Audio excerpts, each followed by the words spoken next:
second annual Black and Gold Gala. It's more of honoring people within our community. A lot of things happen in the background in our community a lot of people don't know about. So this is our opportunity to highlight those individuals. So tonight we're honoring Mr. Calvin Moses. Mr. Moses has been in our school system at the high school since 1997. He hasn't really gotten a lot of recognition, but he's made a huge impact on a lot of children's lives. So we want to honor him for doing his part in helping young people grow. And as well as Miss Sandra Gant. We're honoring her tonight because she served on our council for about 25 years, I want to say. And she's the first, she's the first black woman on the town council to serve. We want to honor her for her efforts within our community. So this is an opportunity to show our young men that great things come from our community. We honor athletes tonight. See, Pendleton doesn't have a Hall of Fame, but we are honoring our athletes. We're calling it the Athletic Hall of Honor. We're honoring those athletes who would definitely be in our Hall of Fame because these young men have no idea who those people are. So bringing them here tonight is giving them the opportunity for exposure and letting them know, like, well, if they can do it, then why can't I? Because representation matters.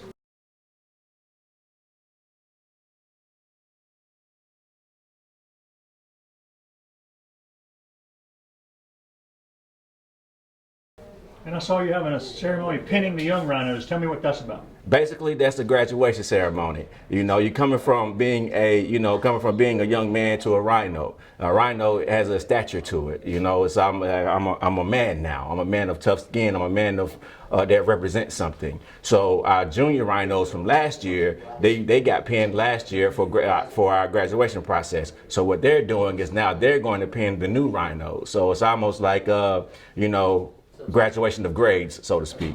So next year, what's going to happen? The new rhinos from this year are going to pin the new rhinos for next year. And tell me how important mentoring is to what y'all do. Mentoring is huge.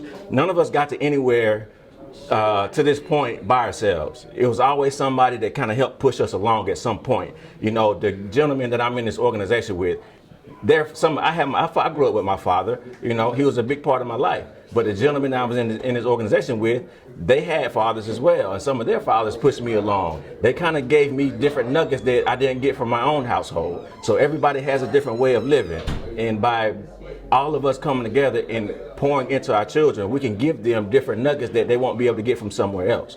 We have life experience now. We have educational experience. We have career experience. So now we can take what we've learned and pour it back into our youth. So that's what's necessary.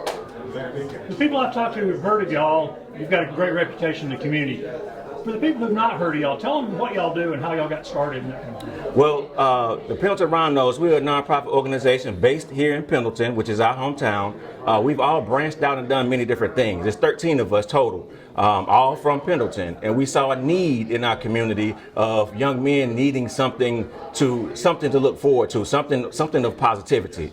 That we have a lot of athletes, a lot of, scholars, but they don't really know what the next step is because this is a small town. So we wanted to take some of what we've learned through our experiences and bring it home to our community and kind of help these young men grow and develop. So we partner up with a lot of different people. The town council has been great to us. Just different businesses in the town. PABA, Pendleton Area Business Association, they have been great working with, and we've been able to develop and grow, which is why we're here.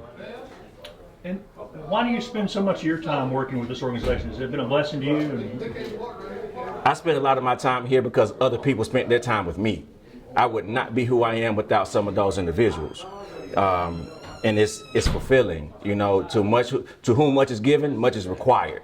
So I am required to give some of what I've learned and what I've able to accomplish and give back to our young men and give back to my community. This community helped me grow. Why not take what I've learned to give back to it?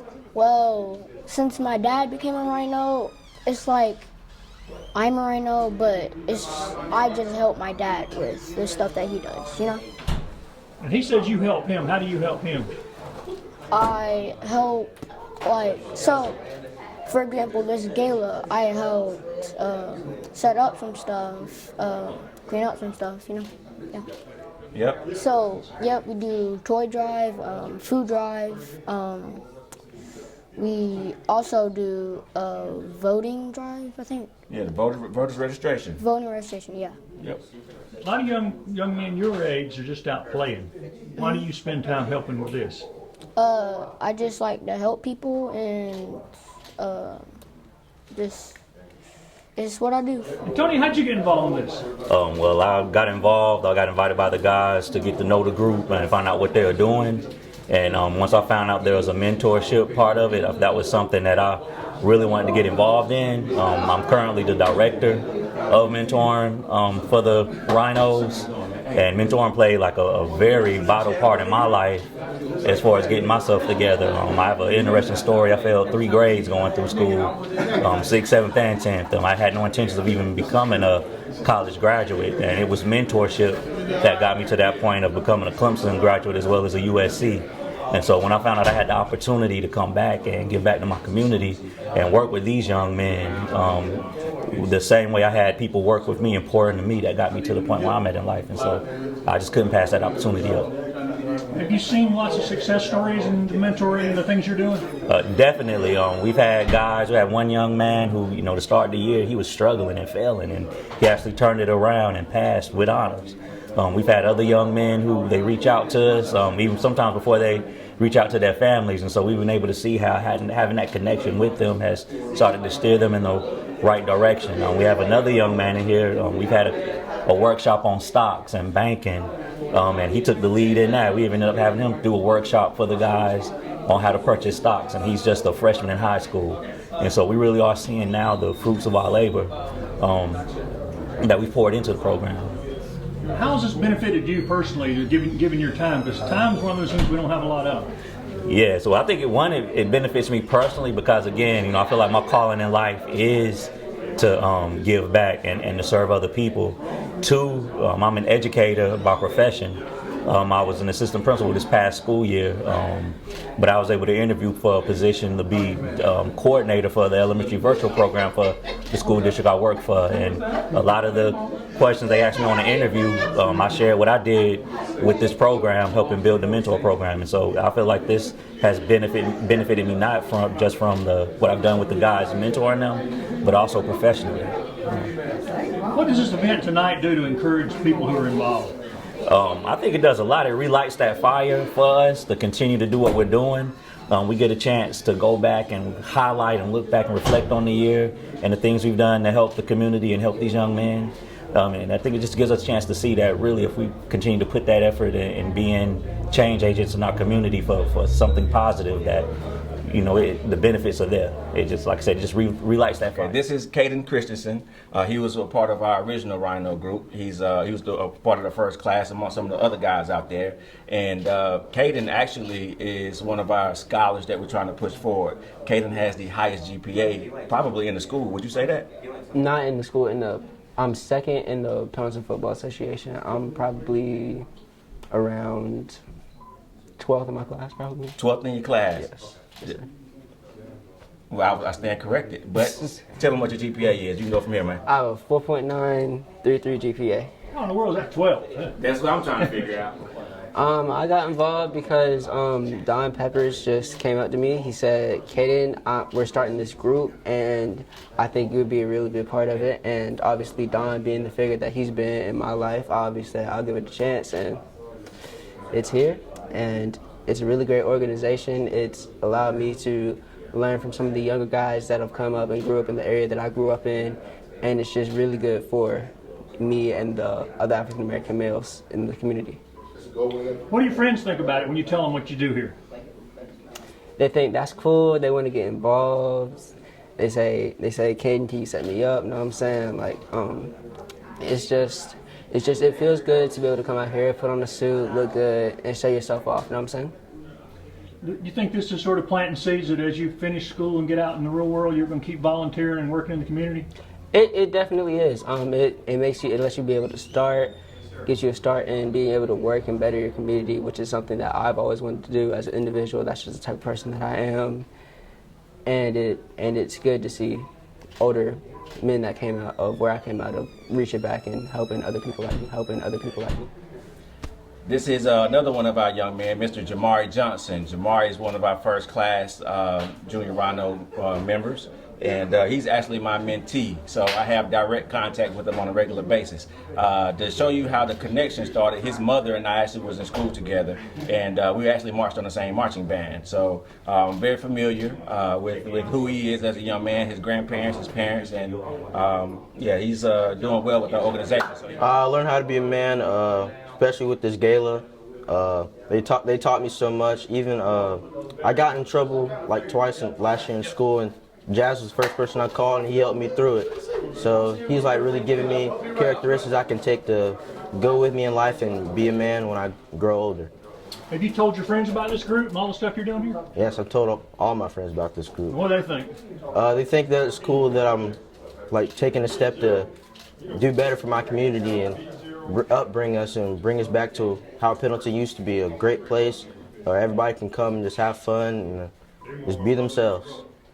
Say 10 years from now, when you've grown up and got a school out, are you going to try to work with groups like this and try to continue working with folks in the community? Oh, absolutely. I want to give kids that are younger than me the same opportunity that these guys are giving me right now, and help them be young men so they can pass this group down from generations to come.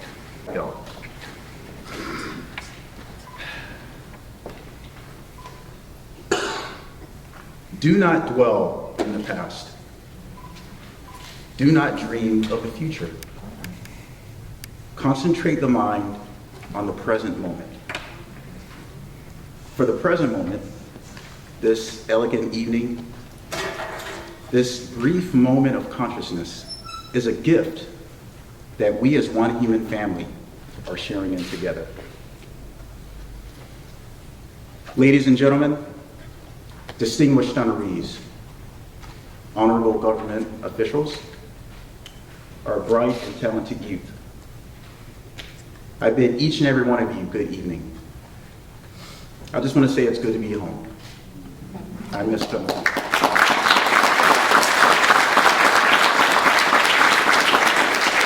California doesn't just quite hit it the same. I'd like to take a minute to express my sincere admiration for the Pendleton Rhino organization. In gratitude for the invitation tonight, I grew up with these gentlemen, and I'm filled with pride as I follow the grassroots efforts they've implemented within the local community. Now, I'm going to go back to my military side and follow typical Army briefing format and get straight to the point, bottom line up front. The secret to success, to getting what you want in life, to manifesting your destiny, lies in one word: action. But wait, I've read a lot of gurus, spiritual leaders, and maybe they disagree a little bit. I've heard things about your thoughts, your belief, your faith. In many ancient texts, you'll see references to these attributes. You can look through Buddhist writings. It is said that all that you are is the result of what you have thought. I agree. We can reference the Bible. I'm about to make my mom happy. She always wanted me to be a preacher.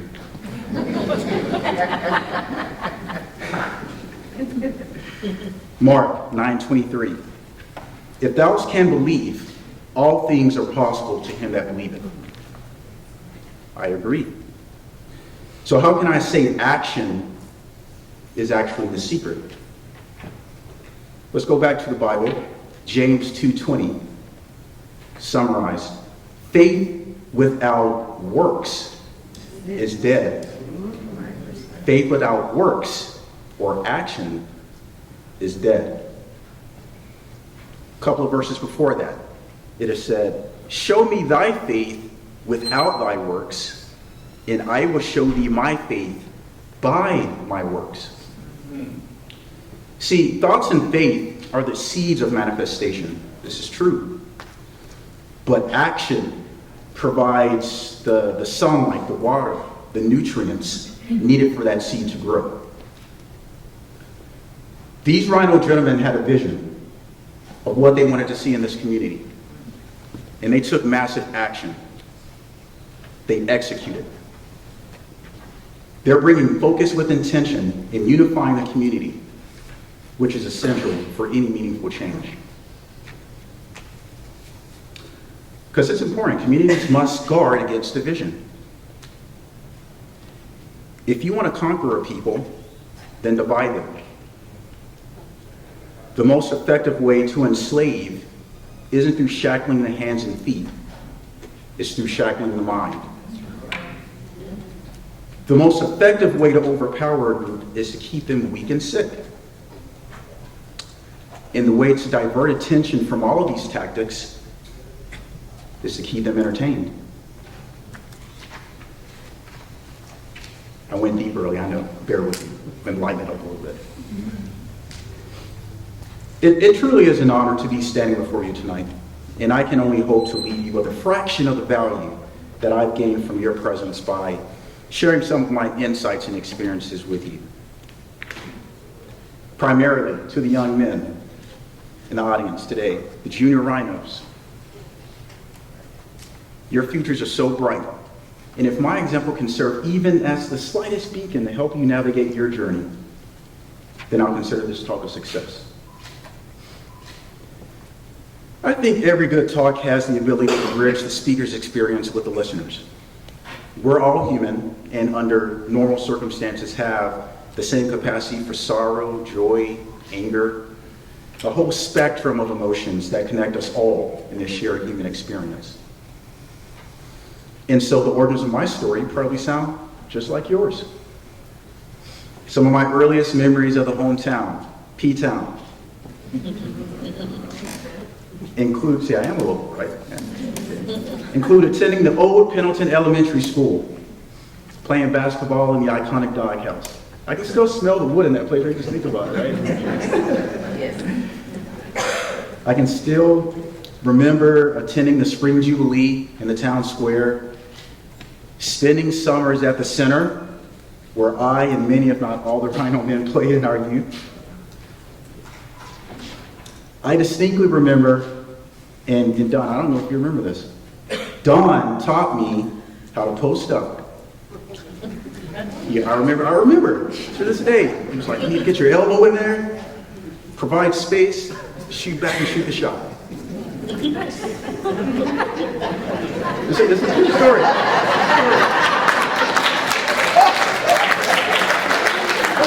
This man's been part of my basketball game as long as I've been alive. Okay? But it's amazing to observe how innate a person's gifts are. Even as a child himself, Don was a coach amongst his peers. I reminisce about Friday night football games, riding the bus to school, so on and so forth. For the young men, and honestly, a lot of the adults out there, maybe we share some not so pleasant experiences. It wasn't all roses. I had some tough and challenging times at school. If you're going to stand out from the crowd, occasionally you will be targeted. It's a common trait that social groups have to ridicule and ostracize those who go against the status quo. American author Earl Nightingale wrote, "The opposite of courage isn't cowardice, it's conformity. Going along with the group and abandoning your own goals and your own identity." And look, I'm not sitting up here high and mighty. I'm not preaching. I'm actually preaching to myself, because we're all guilty of this. Because we're social beings and we all want to belong. I get it. It takes courage to stand out from the crowd. I find it extremely unfortunate that we tend to ridicule forms of excellence in our community at times. In my travels, I've seen other communities lift up and revere those who try to excel. But somehow it crept into our culture to tear each other down. You all know what I'm talking about. Maybe you've been called out of your name. I don't know, I hope not. I hope you guys aren't going through some of the stuff I went through, but I have a feeling maybe you are. Nerd, that's me. Wannabe, I just wanted to be me. Accused of trying to be better than everyone else. I can only thank my mother for being my rock and refusing to let me stray off course by folding to social peer pressure. And I do want to take a quick pause here and acknowledge the parents here tonight who by example and through action have exposed your children to what excellence looks like by getting them involved with this organization. Please give yourselves a hand.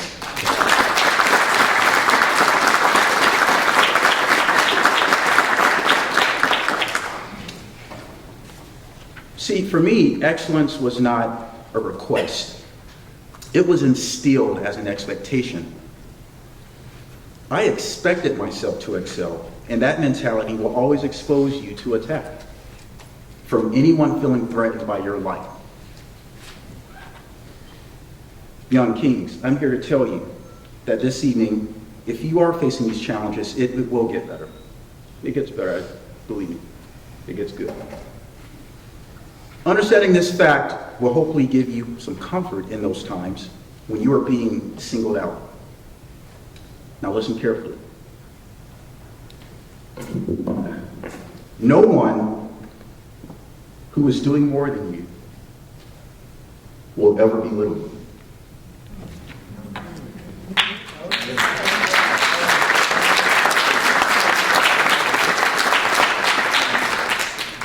No one who has achieved what you want to achieve is going to downplay or dismiss your dreams.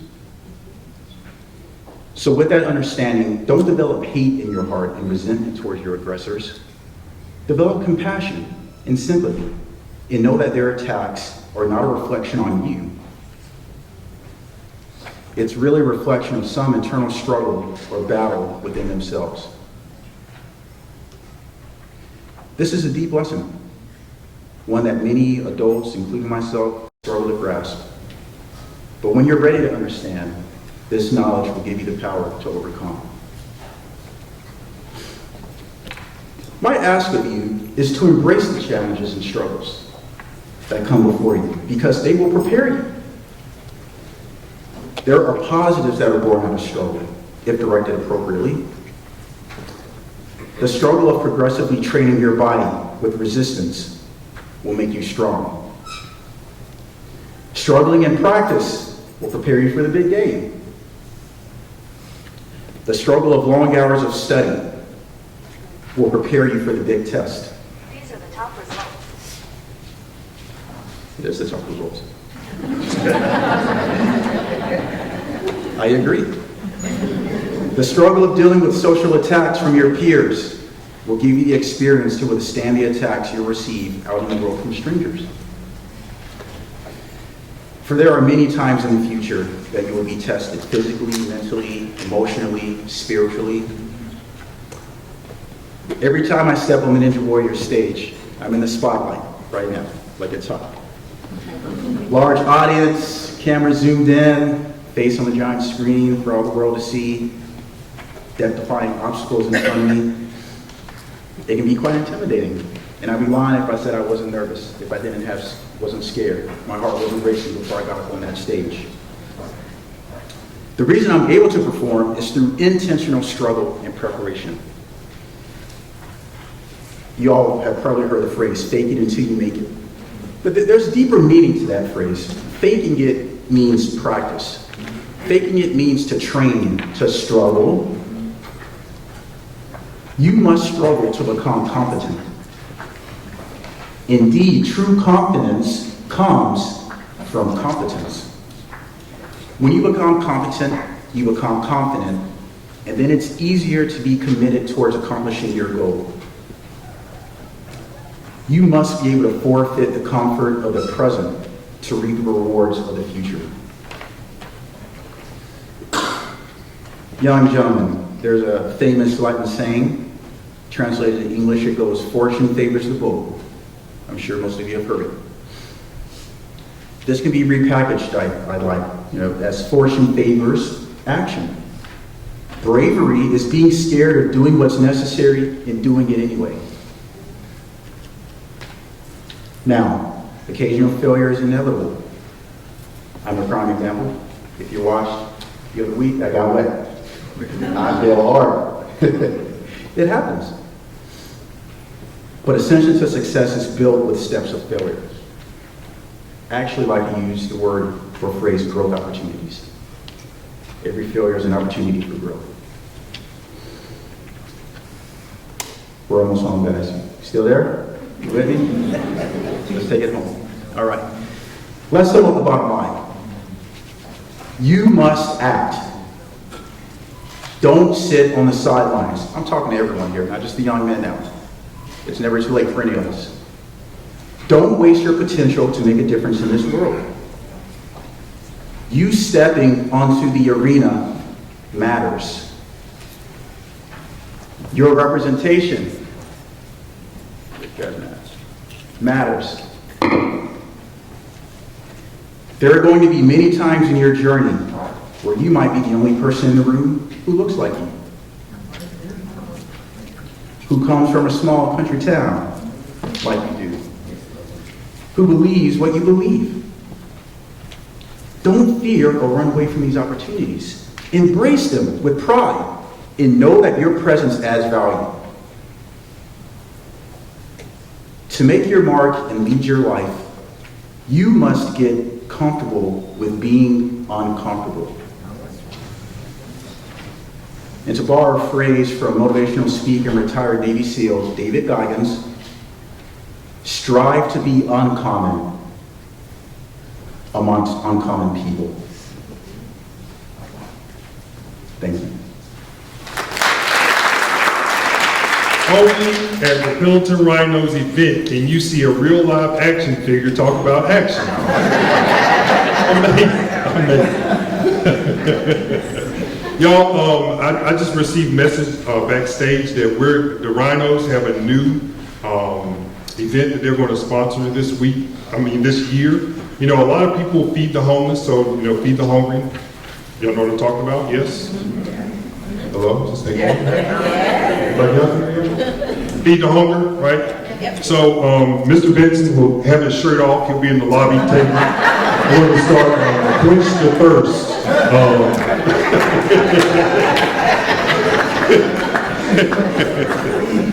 He made some amazing points, you all. What were some of the points he made? What were some of the points? I'm asking y'all questions. This is quiz show. This is going to be interactive tonight. What were some of the points? What were some of the things he said to you all? I'm not going to call on the fellas because we're going to make this a participatory. So what were some of the points? Some of y'all just yelled it out. Get comfortable being uncomfortable. Get comfortable being uncomfortable. What else? Take action. Take action. Time for some action. All right. What else? Representation matters. Representation matters. Can anybody relate to any of that stuff that he was talking about? Amazing. Thank you again so very much. We appreciate you. Appreciate you so much.